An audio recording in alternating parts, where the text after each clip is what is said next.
one of the things I hear as I go around the county frequently is people get elected to these offices and sometimes will disappear. And you don't see them and they don't have interaction with the public and so on and so forth. And we get it, it's tough to hold elected office. But Judge Vodrey has never been accused of that. I have come to be consider him a close friend.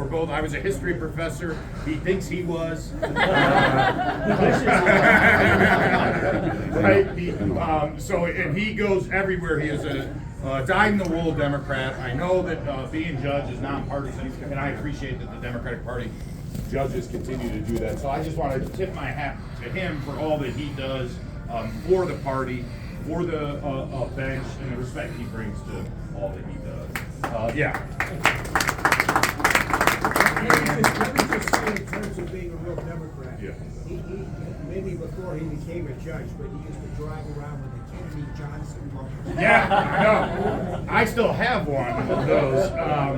It was funny because I was a 4-year-old when Teddy Kennedy ran against Jimmy Carter, and the judge can tell you he was in high school and supported Carter. I was 4, but supported Teddy Kennedy. So I was one of 3 of my high school on the We Like Jimmy committee. there you go. Yeah. So at this point, I want to turn it over again. I'm the chair of the County Democratic Party. The best decision I've made as chair of the party was on the day I got elected. I got to choose my executive vice chair, the number 2 of the party. And here she is, my good friend. We should probably recognize the great Rob Zimmerman, who is finance director for the Cuyahoga County Democratic Party. Yeah, there you go. But I want to turn it over now to State Rep Vice Chair Juanita Brent. Juanita. Being here in Cuyahoga County, we have a lot of judges, probably more than any other county we have in the state. But one thing that's been very consistent, who's building relationships, who sends you notes when you have interactions, who comes to your office in shadows, who shows up to your gym clubs in off seasons, who's always supportive, Judge Vodrey. There's a lot of people that want to be elected. There's even more people that want to be judges. But not everybody's interested in building relationships and making sure that people feel seen and making sure that the bench is not a cold place. So I know when people go before him, they're not just seeing a robe, they're feeling their heart of him. Anybody I've met has always talked about how he keeps showing up. Most judges, Rock might be mad when I say this, we help get them elected as a party and then we don't see them. He keeps showing up. He keeps showing up. No matter what's going on. It was a time our veterans were having an event and they changed up the dates. And I was closing up the office and Judge Vodrey showed up. This is even after they changed the dates. Because he shows up even when he's not asked to show up. All the time. We need more people in office who's gonna show up no matter if they're asked or not. If a person only shows up when it's time for them to run for office, I don't want them. I'm tired of those type of people. I want more Vodreys. I need more people to look in the mirror and be like, how can I be more like him? I'm very serious with that.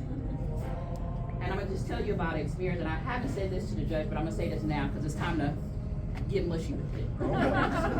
Brace yourselves, everyone. When I first got elected, and it was right after, people kind of congratulate you. He sent me this card. There was a beautiful black woman on the card. And it was a handwritten note about congratulating me for all of my hard work, the thoughtfulness. And those cards have never stopped. So anybody in this room has ever received a card just for the thought of it, because he leads with his heart. And so I'm so proud that the man who leads with his heart is also serving on the bench. You gotta make sure he stays on the bench.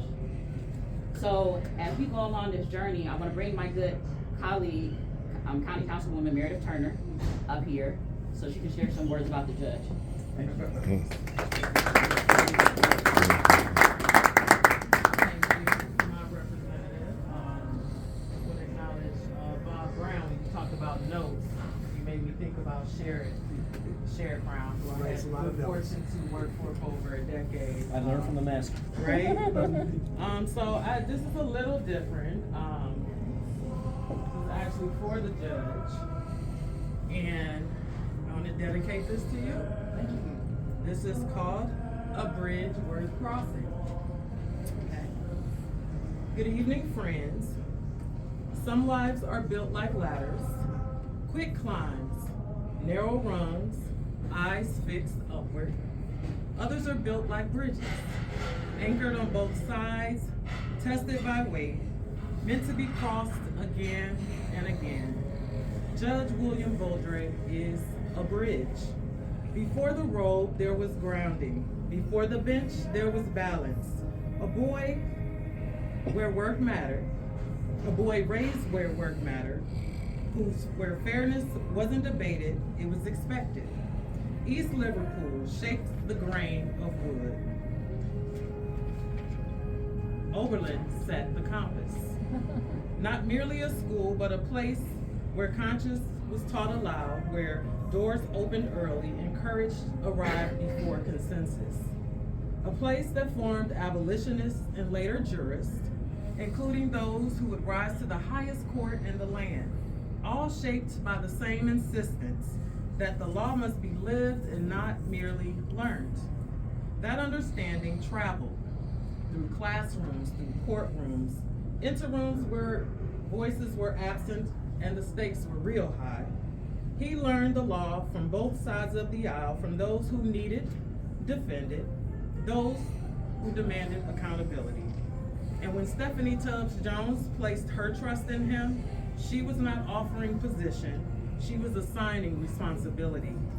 She recognized what steady hands look like, what quiet rigor sounds like, what it means to serve without spectacle and decide without fear.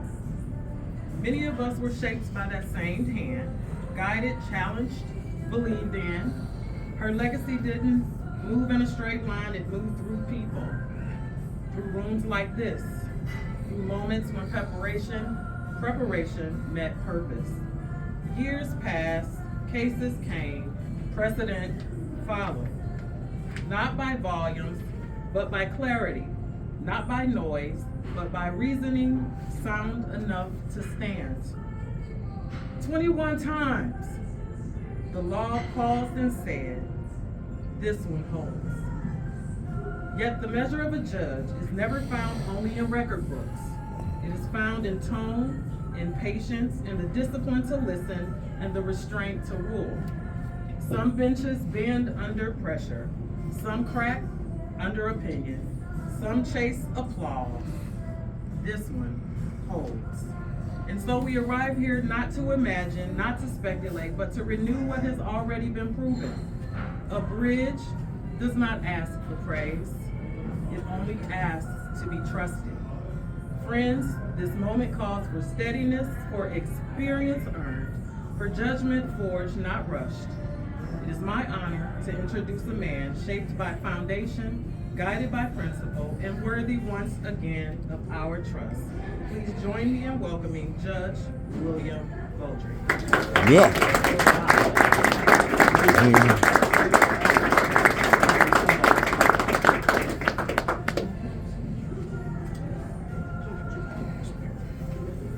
All I can say is, wow. How can I possibly follow that? Well, I'm gonna. It's great to have you all here this evening. I want to acknowledge all of our electeds. I really appreciate you being here. I am deeply mindful of how much a difference it's made to bring me to this point, to bring Susan and me to this point, and to have the chance to be on the cusp of a second term. I want to acknowledge the many candidates who've been here as well. Some of them had to come and go because, of course, there are a million other events this time of year. I want to thank 4 extraordinary women in my life. First and foremost, my wife Susan, who has been who has been my rock, my advisor, my companion, my best friend. We've been married now more than 35 years. Brought 3 wonderful sons from the world. We're empty nesters now. It's official. It's a very bittersweet experience, but also an extraordinarily canny political advisor. I've not put a foot wrong when I listen to her. So thank you. I would also like to acknowledge my campaign treasurer, Sharon Watts. Very grateful to her for her help. My bailiff, Alfreda, and my staff attorney, Nancy, who is hiding somewhere. There she is. They say behind every great man is a great woman rolling her eyes. I'm not a great man, but I had 4 great women here helping me, as well as all the other great women here, and I'm very grateful to you all. I was elected in November of 2020. It brought me into the greatest job I've ever had. I was sworn in on January 3rd, 2021. 3 days later, our country changed forever. And we learned as an insurrectionist mob stormed the Capitol just how delicate the rule of law is, just how delicate the structure of American democracy is. We learned then, and we've learned since, the vital importance of an independent judiciary, deciding cases without fear or favor, bias or prejudice, seeing that justice is done day in and day out, treating people, some of whom you're seeing on their very worst day, treating them with courtesy, with respect, acknowledging our common humanity. And it has been the great culmination of my life that's brought me to this point among friends, among supporters. I'm deeply grateful to have you all here. And I hope, with your help, to win a second term and to keep doing this vitally important work. I'd like to read you a little bit from a letter I got from a prisoner not long ago. I don't know if you remember me or not, but I told you that I would write you about my appreciation for you, and I'm here to keep that promise. First and foremost, I appreciate your tone, the tone in which you didn't categorize me. When you spoke to me, regardless of what my charges were, you spoke to me as a person, a human being, and for that I thank you. You're the first judge I've ever encountered to ever do that. I've been to multiple hearings in my lifetime. I've seen multiple people get treated a lot differently than you treated me in your courtroom. That is one thing I'll never forget. Secondly, I appreciate the respect. When I say respect, I'm speaking of the moments where you did not take my dignity based off what a piece of paper said about me, or based off what a man had to say about me, good or bad. The moments where you didn't reopen the gash of humility that I brought upon myself, when you very much could have. Even when I showed my own humiliation, you reassured me that mistakes happen, that mistakes can be corrected. I appreciate you speaking to me like a man and not a criminal. I appreciate you for being fair. If I could run back the hands of time and take it all back, I would. But knowing I cannot do anything different, I'm glad to know that you are the one who had judgment over me. I will take this time to better myself. I'm not going to do this time in prison. I'm going to use it. That is the kind of letter.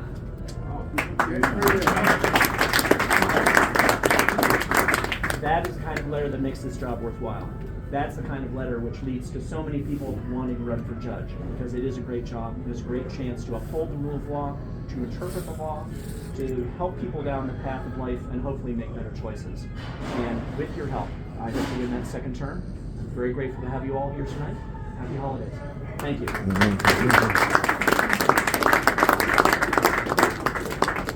Plenty of food. Help yourself. If you don't have a drink yet, please see me.